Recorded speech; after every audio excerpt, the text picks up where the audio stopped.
பக்தா, நரபலி வேண்டும் என்று கேட்டேனே, அது எப்படி இருக்க வேண்டும் தெரியுமா? ஒருவன் தாய்க்கு தலைமகனாக இருக்க வேண்டும். அவன் தொட்டு தாலி கட்டி அவனுடைய மனைவியும் தாய்க்கு தலைமகனாக இருக்க வேண்டும். அவர்கள் இருவரும் இல்லறத்தில் இன்பற்றி கருவென்று ஒன்று உருவானால் அந்த கருவும் தலைச்சங்கருவாகத்தான் எண்ண வேண்டும். அந்த தலைச்சங்கருவானது 16 வயது நிரம்பிய ஒரு வாலிபனை கொண்டு வந்து எனக்கு நீ நரபலி கொடுத்தால் நீ கேட்ட வரங்களை நான் நேரில் வந்து பலிதமாக செய்வேன்.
நமக்கு தேவை என்ன கேட்டு நல்ல வழி கொடுக்க வேண்டும்.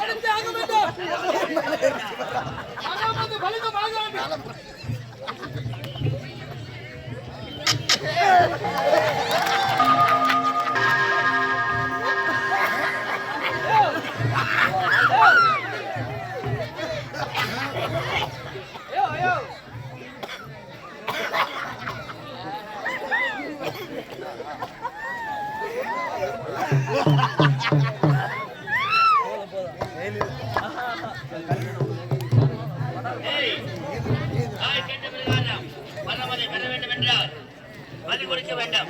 அந்த வரம் கிடைக்கவில்லை. எங்கு செல்வது என்ன செய்வதென்று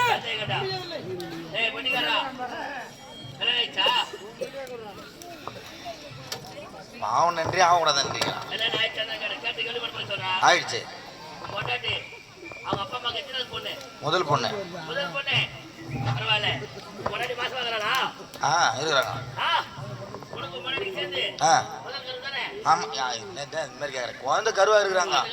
9 மாசம் 9 மாசம் 9ஆம் மாசங்க. ஆமா ஆமா. சரி பரவாயில்ல.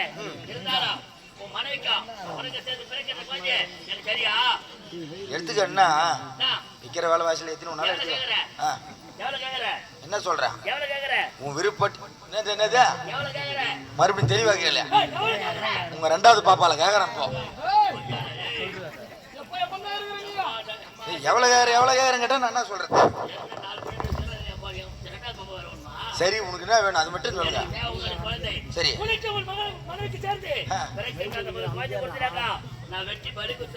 இப்ப அந்த குழந்தை பிறந்த பிறகு கொடுக்கணும். அது ஆனா 9வது குழந்தை. அது ஏண்டா மாசமாக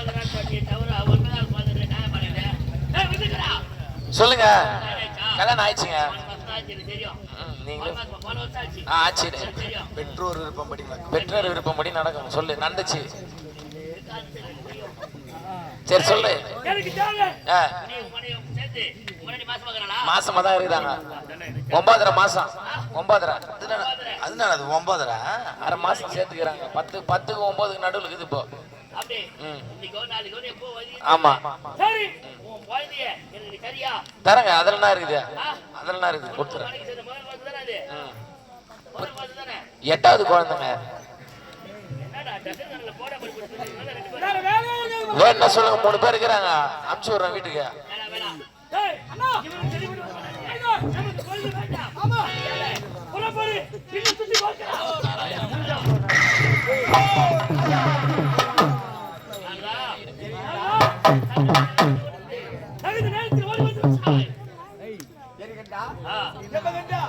நீ வணங்கக்கூடிய அந்த சக்தியை வணங்கிட்டீர்களா?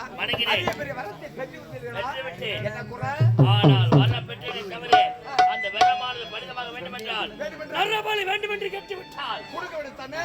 யாரை வெட்டி கொடுத்து உன்னதான் வெட்டி கொடுத்தா நரபலி சாதாரண நரபலியாக இருந்தால் யாரை வேணாலும் அடித்து சென்று தண்டனை கொடுத்திருக்கலாம், மயில் கொடுத்திருக்கலாம். ஆனால் தாய்க்கு தலைமையாக இருக்க வேண்டும். அவள் தொட்டை தாலி கட்டிய மனைவியும் தாய்க்கு தலைமையாக இருக்க வேண்டும். இருவரும்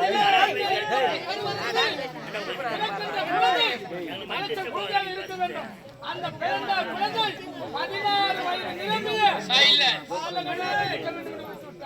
எங்கு ஓடினோம் தேடினோம் எங்கு சென்றாலும் அப்பேற்பட்ட வாழ்கள் கிடைக்கவில்லை. அதனால் எங்கு செல்வது, எப்படி தேடுவது, எப்படி தாய் கேட்ட வழியை தருவது என்று தெரியாமல் திகைத்துக் கொண்டிருக்கின்றோம். தாய்க்கு தலைமகனாக இருக்க வேண்டும். அவன் தொட்டி கட்டிய மனைவியும் தலசப்பனாக இருக்க வேண்டும். இருவர்களும் சிற்றம்பலத்தில் ஈடுபட்டு அவர் கருவுற்று கருத்து இருக்க வேண்டிய பிள்ளை தலசப்பலையாக இருக்க வேண்டும். அது 16 வயது உள்ள மகன். அப்படிப்பட்ட மகன் தேடி பார்த்திருக்கேன்.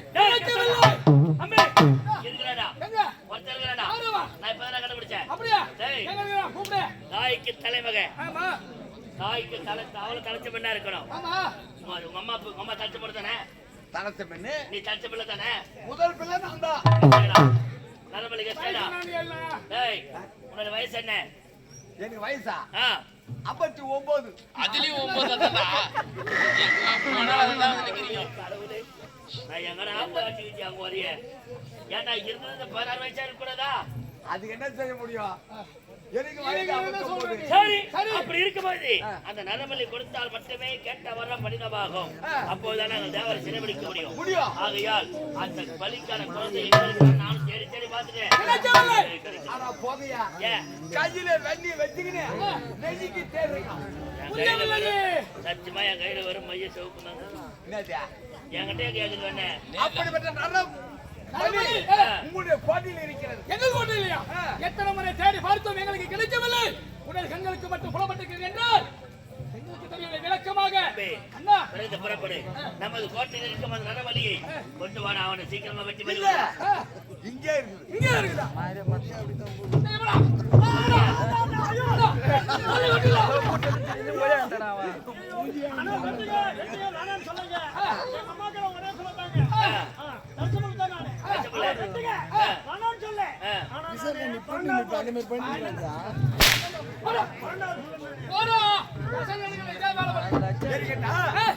உங்களுடைய தாய்க்கு நீ எத்தனை மகன்?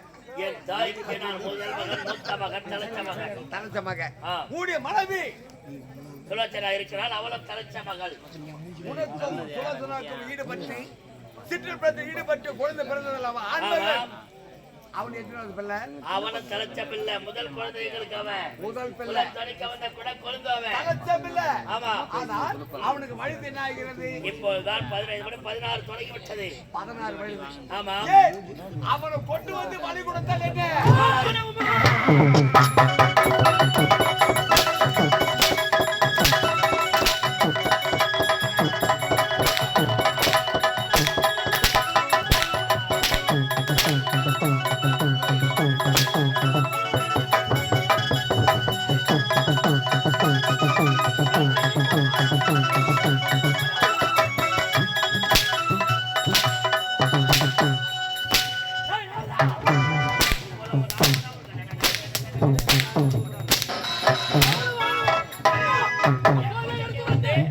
என் கோட்டைக்கு வந்து எனக்கு பின்னி நாட்டை ஆள்வதற்காக பிறந்த ஒரே மகன், ஒப்பற்ற மகன், உலக கொழுந்து, உலக வந்தவன். அப்பேற்பட்ட அவனை வெட்டி பறிகொடுத்து என்ன வச்சாரா நாயா? அண்ணா உண்மை எடுத்துரைத்தேன். இந்த நாரதர் வந்து கலகம் செய்வான் என்று அப்ப என் வார்த்தை கேட்கவில்லை. இப்ப என்ன செய்ய பத்தியோ கலகத்தை ஆரம்பித்து குலத்தையே கருவறுக்க நினைக்கிறார்.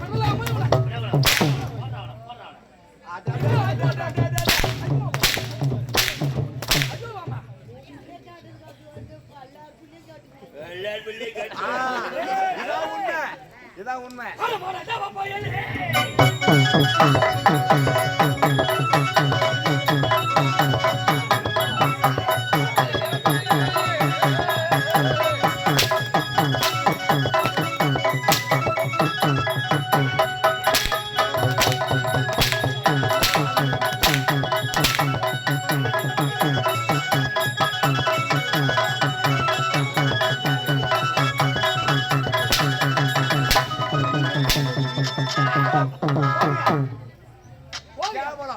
ஒரு தேவர்களுக்கு உங்களுக்கு பகை நம்ம ஒரு நேரத்தில் அந்த தேவர்கள் முகத்தில் ரோமம் இல்லாத பேடி பசங்கள் என்ன ஆட்சி சொன்னானுங்க.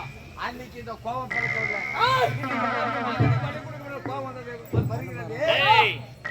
நீ என்ன சொல்லியிருந்தாலும் மன்னிச்சிருப்ப. ஆனா எப்படி மகன் வெட்டி பலி கொடுக்கிறப்பா, அதனால தான் எல்லாம் மன்னிக்க முடியல. இப்ப கோபம் வந்தது. அன்னைக்கு தேவர்கள் முகத்தில் ரோமம் இல்லாத பேடி பசங்க உழைத்தார்கள். அன்னைக்கு அசிங்கம் இல்லையா? இந்த கோபம் இல்லையா? ஒரு பிள்ளை போகட்டும், 1000 பிள்ளையை பெற்றுக் கொள்ளலாம். அன்னை மாகாளி கண்ணனை தருவாளா? பரத்தை மனிதமாக்குவாளா? தேவரை சிறைபிடிக்க முடியுமா முடியும் என்று கேட்கிறேன். நாரதா, கோபத்தில் குழந்தையது. ஆகையால் உன்னை தரமாரியாக அடித்து விட்டேன். நான் அடித்ததை பெரிதாக மனதில் வைத்துக் கொண்டு எனக்கு எந்த தீங்கும் செய்யாது. உனக்கு நன்மை தானே செய்ய வந்துக்கிறேன். நீ தானே, நீ எப்பேற்பட்ட நல்லவனு ஊர் உலகத்து எல்லாருக்குமே தெரியும். காலு வைக்கிற இடம் குட்டி சோறு மந்தவெளி. அப்படி இருக்கும்போது நீ சொல்ல நல்ல வார்த்தை தான். ஒரு மகன் போனால் போகட்டும், 1000 பிள்ளைகளை பெற்றுக் கொள்ளலாம். ஆனால் அன்னை மால்காலியானவள் கண்ணெதிரே காட்சி தருவாளா? எனக்கு வரங்களை வாரி தருவாளா? கேட்ட வரத்தை எனக்கு பரிதமாக்குவாளா? பணியமாக்குவார். அப்படி என்றால் தேவனை சிறைபிடித்து விடலாம். நீ சொன்னவர்கள் இப்போதே என் மகன் இருக்கிறான் விஜயகுமார், அவனை வெட்டி வழி கொடுத்து அன்னையின் ஆசையோடு நான் நிச்சயமாக தேவரை சிறைபிடிப்பேன். நீ சென்று வா. வா.